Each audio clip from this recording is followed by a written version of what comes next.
Hi hello friends, ഞങ്ങൾ ജെമിനിയുടെ സഹായത്തോടു കൂടിയാണ് ഈ അറിവുകൾ ഞങ്ങൾ പകർന്നു നൽകുന്നത്. ഞങ്ങളെ ചാനൽ സബ്സ്ക്രൈബ് ചെയ്യുക, ഞങ്ങളെ പ്രോത്സാഹിപ്പിക്കുക.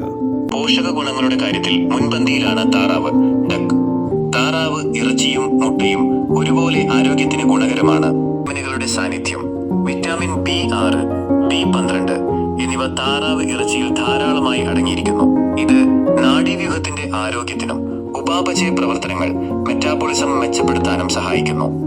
നാണിയം, സിങ്ക്, മിനറൽസ്, രോഗപ്രതിരോധ ശേഷി വർദ്ധിപ്പിക്കാൻ സഹായിക്കുന്ന സെലേനിയം, സിങ്ക് തുടങ്ങിയ ധാതുക്കൾ ഇതിൽ അടങ്ങിയിട്ടുണ്ട്. ഇത് തൈറോയിഡ് ഗ്രന്ഥിയുടെ പ്രവർത്തനത്തിനും ചർമ്മത്തിന്റെ ആരോഗ്യത്തിനും ഗുണകരമാണ്. മുട്ടയുടെ ഗുണം. ഇറച്ചിയെപ്പോലെ തന്നെ താറാവ് മുട്ടയും വളരെ പോഷക സമൃദ്ധമാണ്. കോഴിമുട്ടയേക്കാൾ വലിപ്പവും പ്രോട്ടീനും ഒമേഗ-3 ഫാറ്റി ആസിഡും താറാവ് മുട്ടയിൽ കൂടുതലുണ്ട്. ഇത് തലച്ചോറിന്റെ വളർച്ചയ്ക്കും ഹൃദയാരോഗ്യത്തിനും നല്ലതാണ്. ശ്രദ്ധിക്കേണ്ട കാര്യം, കൊളസ്ട്രോൾ കൂടുതലുള്ളവർ താറാവ് ഇറച്ചി മിതമായ അളവിൽ മാത്രം ഉപയോഗിക്കാൻ ശ്രദ്ധിക്കുക. പുതിയ അറിവുകൾക്കായി ഞങ്ങളെ ചാനൽ സബ്സ്ക്രൈബ് ചെയ്യുക.